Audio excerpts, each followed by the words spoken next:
Of India সেই election commission of India সাংবিধানিক দল থেকে আজকে একটা পুতুলে রূপান্তরিত করে আমাদের সারা পশ্চিমবঙ্গে যে সমস্ত বৈধ ভোটার আছে রাজনৈতিকভাবে, দলীয়ভাবে, স্থানীয়ভাবে এই বিজেপি দলটা আমাদের সঙ্গে না পেরে একটা সাংবিধানিক সংস্থার মাধ্যমে আজকে এসআইআর নিয়ে এসছে।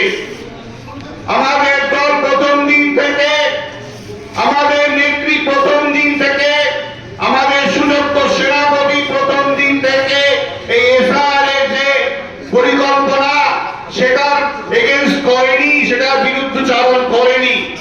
আমরা বলেছিলাম, আমরা পশ্চিমবঙ্গবাসী এবং তৃণমূল কংগ্রেস বলেছিল যে এসআইআর এর 2 বছরের প্রক্রিয়া কোন রকম ভাবে 1 মাস এবং 1.5 মাসের মধ্যে সম্ভব করা সম্ভব না।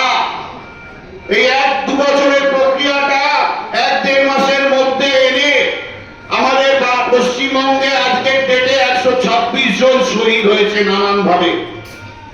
আপনারা দেখেছেন আমাদের দল প্রথম দল সর্বভারতীয় ক্ষেত্রে যে দল বলেছিল, যে দলের সর্বভারতীয় সাধারণ সম্পাদক বলেছিল একটি বৈধ ভোটারের নাম কোনোভাবে আমরা বাদ দিতে দেব না।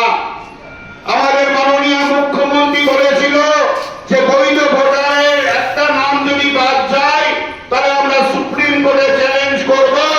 এবং ইতিমধ্যেই আমরা এমন একটা রাজনৈতিক দল যে দল ভারতবর্ষে সমগ্র পৃথিবীকে পথিকৃৎ হিসেবে পথ দেখাচ্ছে।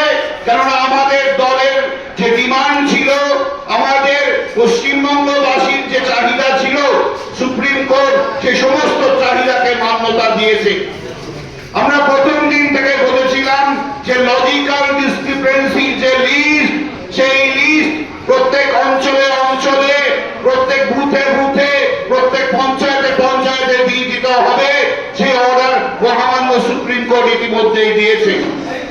আমরা বলেছিলাম যে BLA 2, যে BLA 2 আমাদের ভোটের সময় আমাদের পোলিং এজেন্ট কিংবা ইলেকশন এজেন্ট আমাদের ছায়া সঙ্গী হিসাবে থাকে, সেই BLA 2 কে ভোটের সময় যখন থাকতে দিতে হয়, তেমনি আমাদের এসআইআর এর যে শুনানি, সেই শুনানির সময় BLA 2 কে থাকতে দিতে হবে। সেই মান্যতা সুপ্রিম কোর্ট দিয়েছে।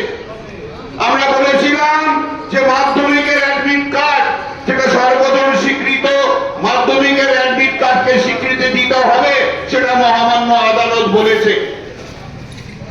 আমরা কোনোদিন এসআইআর এর যে প্রক্রিয়া, সেই প্রক্রিয়ার বিরোধিতা করিনি। আমরা এসআইআর এর যে 1 মাসের মধ্যে একটা অবাস্তবচিত একটা অপ্রস্তুতি নিয়ে একটা বাংলার মানুষকে হেয় করবার জন্য, বাংলার মানুষকে পর্যদস্ত করবার জন্য, বাংলার মানুষকে ভাতে মারার জন্য, বাংলার মানুষকে পাতে মারার জন্য এবং সামগ্রিকভাবে বাংলার মানুষকে হেয় করবার জন্য যে প্রক্রিয়া, সেই প্রক্রিয়ার তীব্র প্রতিবাদ জানিয়েছিলাম, আজও জানিয়েছি। আগামী দিনে আপনারা দেখবেন এবং বিগত দিনেও দেখেছেন যে একমাত্র আমাদের তৃণমূল কংগ্রেস নামক দলটা এই বিজেপির সাংবিধানিক প্রতিষ্ঠানকে সঙ্গে নিয়ে যে অঙ্গুলি হিলনের কাজ করছে, তার একমাত্র চোখে চোখ রেখে আমরা মোকাবিলা করেছি, করছি এবং আগামী দিনেও করব। আমাদের মধ্যে ইতিমধ্যে উপস্থিত হয়েছেন আমার